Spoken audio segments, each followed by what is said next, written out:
भागी तो क्या देखा है कि उस चुगील इंसान की बात बिल्कुल सच है। उत्तम जमीन पे और ध्रुव महाराज की गोद में बैठे हैं।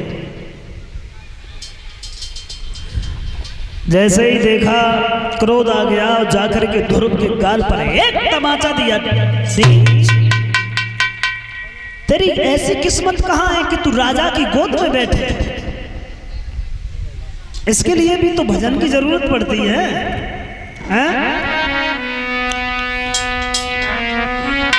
कि रे नीच पूर्व में जो तूने और थोड़ा भी भजन किया हो,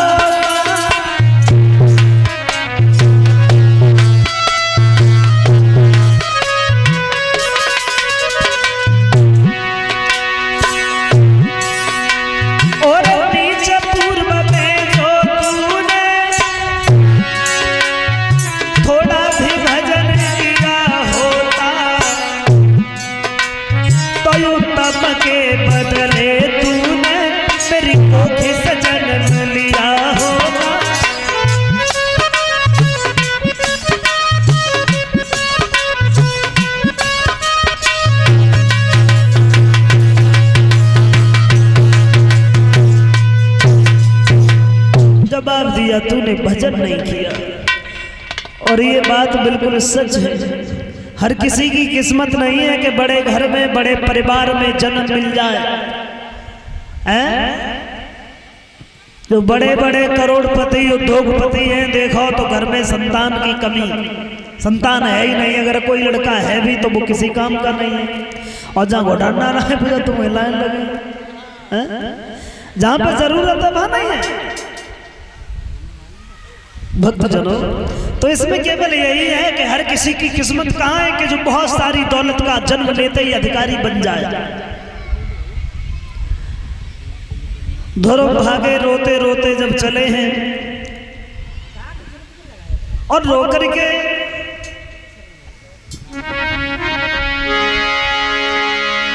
अपनी मां के पास पहुंचे।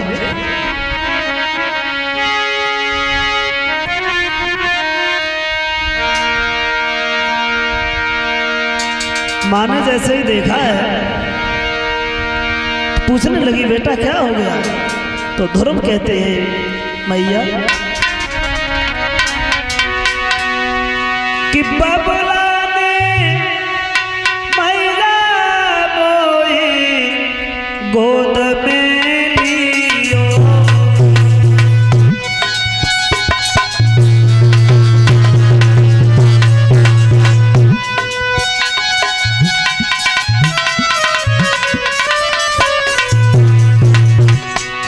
तो भैया उनके साथ में हम पिताजी के दरबार में चले गए और हमें जैसे ही देखा तो पिताजी ने तो गोद में ले लिया, लेकिन बबुला ने मैया मोई गोद में लिया और मौसी ने पकड़ी बाहें धकेला दी।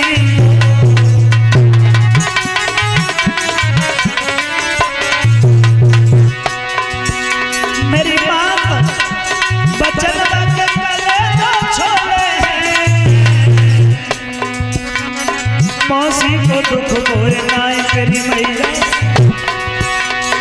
मौसी को दुख होए नाय। पिता मैं मुख से बोले हैं, मौसी को दुख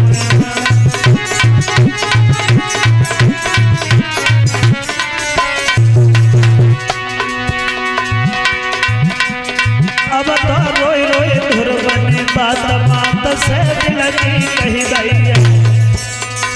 अब तो रोई रोई ध्रुव ने बात बात सब दिल की कही गई है।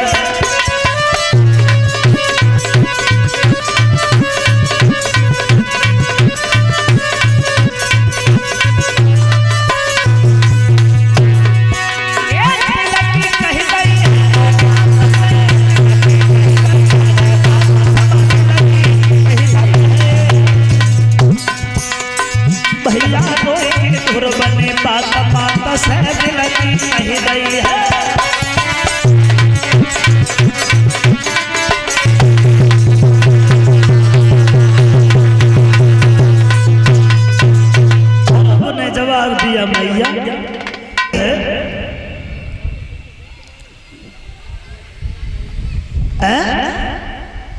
मौसी न जाने कहां से आ गई। पिताजी ने मेरे पिताजी ने गोद में बिठा लिया, मौसी ने मार दिया। तो जवाब दिया लाला मौसी में और माँ में कोई अंतर नहीं होता है। मौसी ने मार दिया, उसके लिए तुम ऐसे रो रहे हो?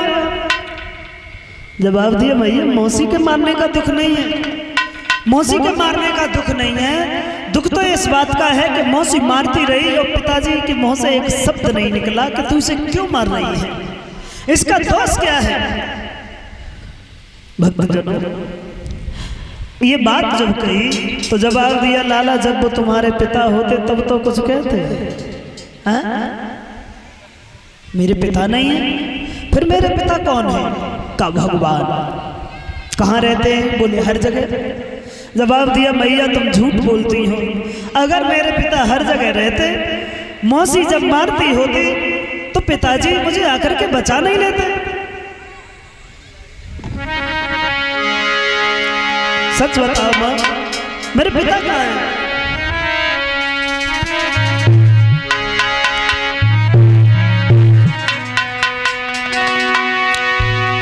अरे मैया पूछो कोई बताइए मोई पिता कहाँ पाऊं, जय हो और किस ठोर बसे भगवान री बही से ढूंढ के ला।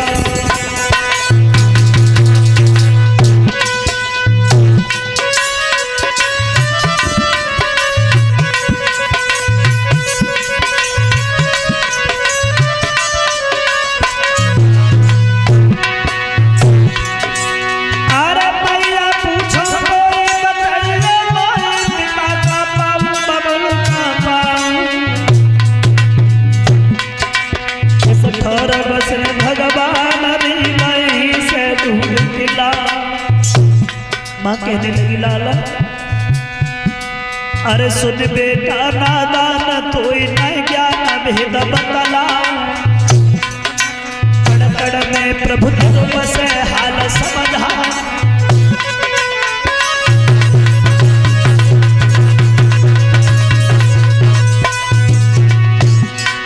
जवाब दिया है लाला तुम्हारे पिता को जब कोई जगह खाली नहीं है, जहां भी जाओ जहां भी उनका ध्यान करो उसी जगह आ जाते। जब थोड़े बड़े हो जाओ ना जंगल में जाकर के भजन करना, वहां तुम्हारे पिता से तुम्हारी भेंट होगी। कड़ कड़ में पवन तेरो बसी रहो है, कड़ कड़ में पिता तेरो बसी रहो है, कड़ कड़ में।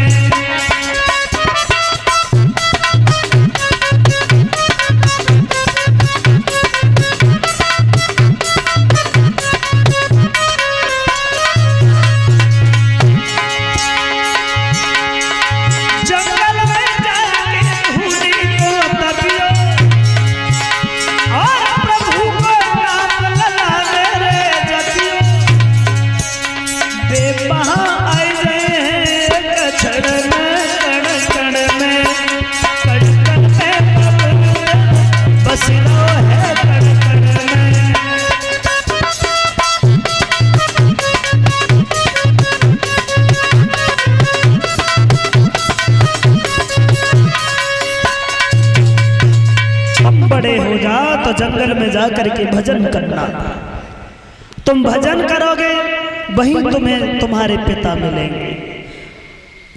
ध्रुव कहने लगे भैया तुम बड़े होने की बात कर रही हो तो मैं तो बड़ा हो गया हूं, आज ही जाऊंगा।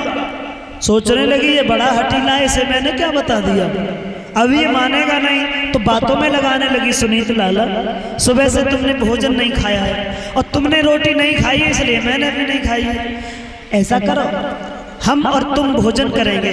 जवाब दिया मैया मंदिर का रास्ता दिखा करके और अब नाली की तरफ खींच रही हो, तुम खाना खाने की बात कर रही हो माँ, मैं अब तो इस घर में पानी तक नहीं पीऊंगा।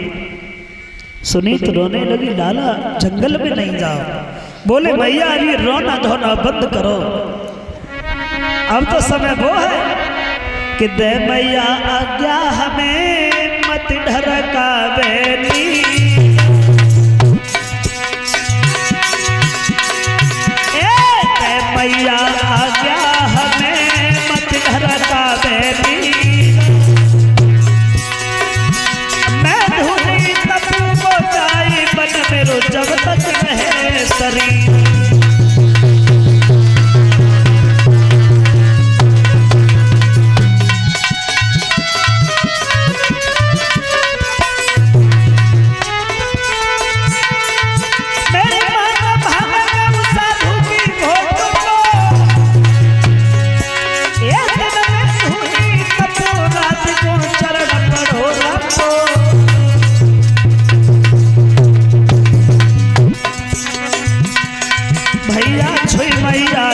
पाए ध्रुव ने वन की राह गई।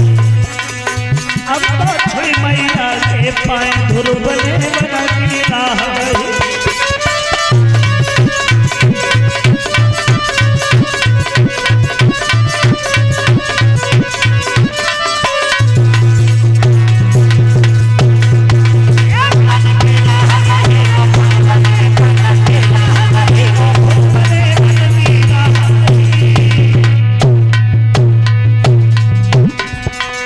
भैया छुई मैया के पाए ध्रुव ने वन की राह गई।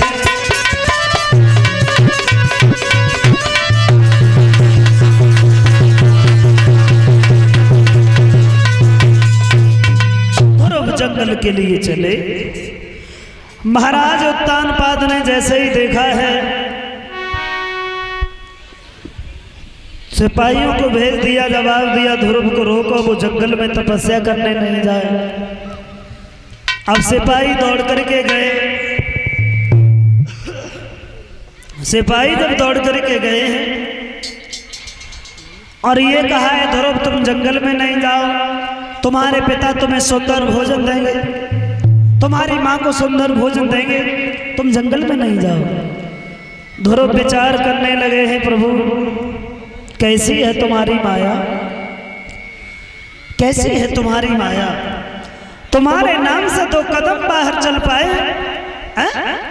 और अब तो सुंदर भोजन मिलने लगा। जब तुम्हारे दर्शन हो जाएंगे तब क्या नहीं होगा।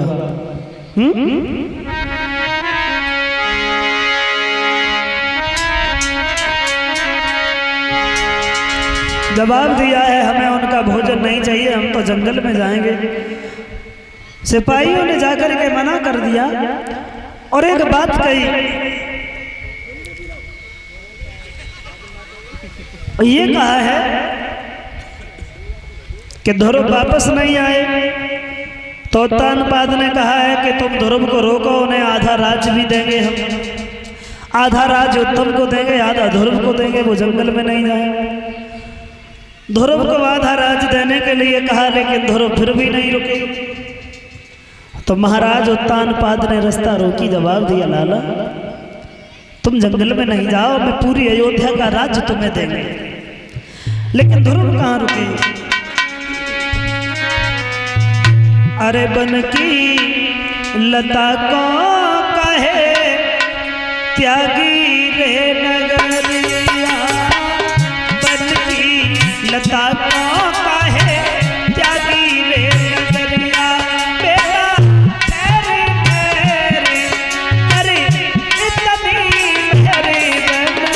मत जाना मत जाना।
जवाब दिया है ध्रुव जंगल में नहीं जाओ,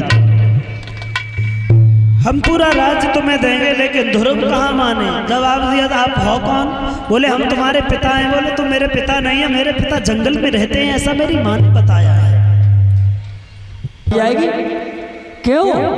किसी जीवधारी के पेट में जाने वाले हो तुम। अरे बाबा जी, हमारी माँ मर जाएगी, हम जंगल में जा रहे हैं, हमारे पिताजी आएंगे और भाग करके हमें बचा लेंगे। जवाब दिया है ध्रुव ने, तुम कैसे महात्मा हो? बाबा जी जी बताओ, हमें तो जो दिक्कत कि तुम वैसे ढोंगी हो, साधु ना है। मतलब मैं तुम्हें ढोंगी लग रहा हूँ? ढोंगी नो लग रहे कि तुम जब मौत से हमें डरा रहे तो ढोंगी साधु हो, तुम ढोंगी ना हो तो। ध्रुव बोले, कोरोना वैसे चल रहा हो। अरे तुम मौत से रहे डराई, तुम संतन पूरे ढोंगी हो।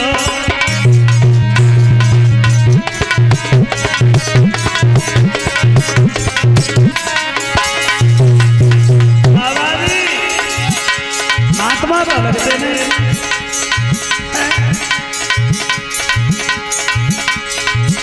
और तुम बहुत से डरा रहे हो। सोचो, जब पिता हमारे परब्रह्म, तो प्रीत नौकिन में है समझो, हमको दे दवाई दवाई, तुम संतन पूरे ढोंगी हो।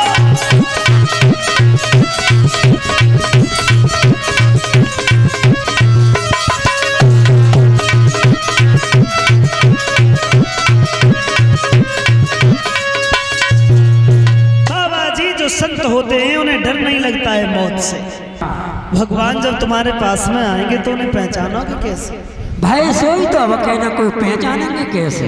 भगवान जब तुम्हारे पास में आएंगे, हाँ, चेहरा तो सूर्य की तरह दमकता हुआ होगा। अच्छा, 4 भुजाएं होंगी, 4 हाथ, हाँ, शंख चक्र गदा। अरे रुको रुको रुको, ये गधा से का बट्टा पे ईटी फीटी ढोक तका। गधा नहीं, गदा जो हनुमान जी के हाथ में। हाँ, आए फिर तो हम पहचान लेंगे, कोई बात नहीं। ध्रुव के लिए एक बड़ी सुंदर कुटिया का निर्माण किया है भगवान ने। नारद ने कुटी बनाई बड़ी सुंदर। आरे छाई अजब बहार कुटिया के तीर,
जवाब दिया।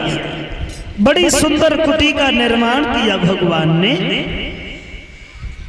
नारद ने कुटी बनवाई और वहां के बाद नारद वहां से चले गए। ध्रुव ने भगवान का ध्यान किया है, पहली समाधि 5 दिन के लिए बैठे।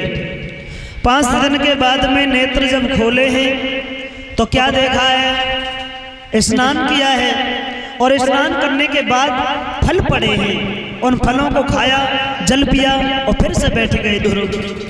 और ध्रुव ने दूसरा आसन 25 दिन का लगाया। 25 दिन के बाद में नेत्र खुले, फल पड़े वो नहीं खाए, स्नान किया, जल पिया और फिर बैठ गए। 25 दिन के बाद में नेत्र खुले हैं। तीसरा आसन ध्रुव ने 5 महीने का लगाया। उसके बाद में जब नेत्र खुले तो जल को भी नहीं पिया, फल पड़े वो भी नहीं खाए। कि जब ध्रुव ने खींची प्राण वायु तो हवाओं की तीर रातों की, हवाओं की चिरलातों की, कहरा बचा हिला तब घुटने लगी प्राणियों की।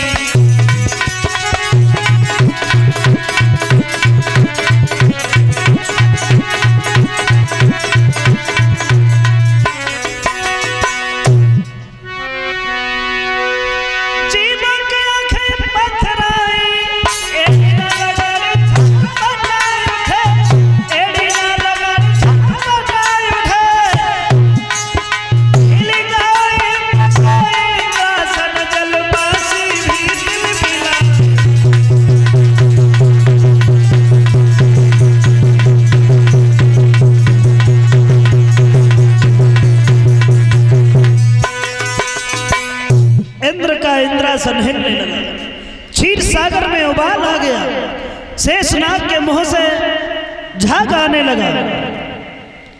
अब तो कोहराम मच गया।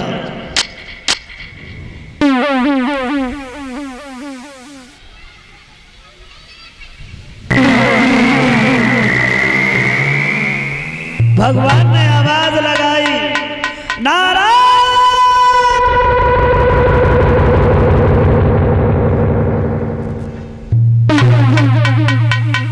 अरे ये दुनिया में प्रलय सी कैसी नजर में आ रही है। नारद आगे बढ़े और जवाब दिया, प्रभु थोड़ी देर रसैया पे और धरे। 5 साल का बच्चा है, तुम्हारे नाम की तपस्या करते करते 6 महीना व्यतीत हो गए, तुम दर्शन देने नहीं जा रहे हो। और ये बात जब सुनी तो ध्रुव के सामने भगवान जरा सी देर में पहुंचे। आवाज लगाई, बेटा ध्रुव आंखें खोलो। लेकिन ध्रुव ने नेत्र नहीं खोले। क्यों? जो प्रतिबिंब भगवान का बताया था महात्मा नारद ने उसे अपने हृदय में बसाए हुए थे। अपनी माया से जैसे ही उस प्रतिबिंब को खींचा है, एकदम से जमीन पे गिरने वाले थे ध्रुव, भगवान ने अपने भुजाओं में उन्हें ले लिया। जैसे ही नेत्र खुले हैं तो क्या देखा है कि वही चेहरा है जो नारद ने बताया था।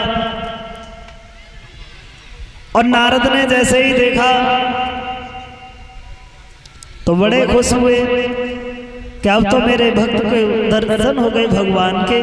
ध्रुव देखते रहे, टकटकी लगा करके देखते ही देखते आंखों से आंसुओं की धार बहने लगी। भगवान बोले, ध्रुव तुम रो रहे हो क्यों? जवाब दिया, पिताजी तुम भी बड़े निर्दयी हो, आते हो लेकिन बहुत देर में। उस दिन मौसी हमें मारती रही, वहां भी बचाने नहीं आए।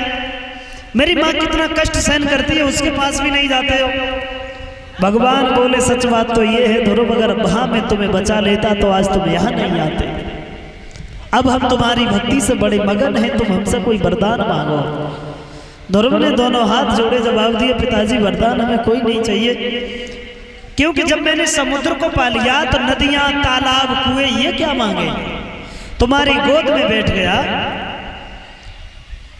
उत्तम भैया रोजाना अपनी गोद में, पिता की गोद में बैठता था, मुझे आपकी बड़ी याद आती थी। तुम्हारी गोद बैठने के लिए मिल गई। अब मेरी कोई इच्छा बाकी नहीं है, क्योंकि कि इस शक्ति सिंधु को पाकर अब तालाब कुएं की आशा क्या।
दर्शन हो गए, सब कुछ मिल गया।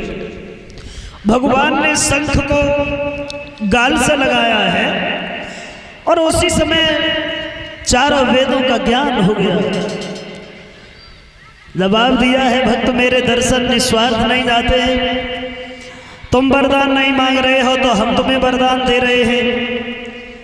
अभी नहीं, 36,000 वर्ष तक राज करो अयोध्या में, फिर उस लोक के लिए तुम जाओगे जो लोग देवता राक्षस हमेशा हमसे मांगते रहे लेकिन मैंने किसी को नहीं दिया, उस लोक को तुम जाओगे। ध्रुव ने दोनों हाथ जोड़ लिए, प्रभु अब एक वरदान हम मांगे। बोले मांगो। जवाब दिया, हम जब चाहें तब तुम्हारे दर्शन हो जाएं, बस इसके अलावा हम कुछ नहीं मांगेंगे। भगवान ने दर्शन दिए, वरदान दिया और फिर देवराज इंद्र को बुला लिया। जवाब दिया, इंद्र तुम ऐसा करो, मेरे बेटा ध्रुव को अयोध्या तक छोड़ करके आओ। पीलवान बन करके आ गया है रावत लेकर के इंद्र। देखिए कहाँ तो ध्रुव पैदल आए थे, भगवान की थोड़ी सी कृपा ध्रुव पे हुई तो देवताओं का राजा इंद्र पीलवान बन करके जा रहा है। प्राणी के जीवन में भगवान की थोड़ी सी कृपा हो जाए तो अपने होते ही हैं, पराये भी अपने बन जाते हैं। और जरा सी अगर दृष्टि टेढ़ी हो जाए तो पराये हैं, अपने भी टेढ़े चलने लगते हैं। ध्रुव जब चले अयोध्या के नजदीक पहुंचे, हाथी के घंटों की आवाज सुनी तो अयोध्या के सब लोग दौड़े। लगता है ध्रुव भगवान का भजन करके आ रहे हैं। भगवान के दर्शन नहीं हुए तो भगवान के भक्त के ही दर्शन कर लें। भागे सब लोग, बड़ी भीड़ लगी और ध्रुव ने जैसे ही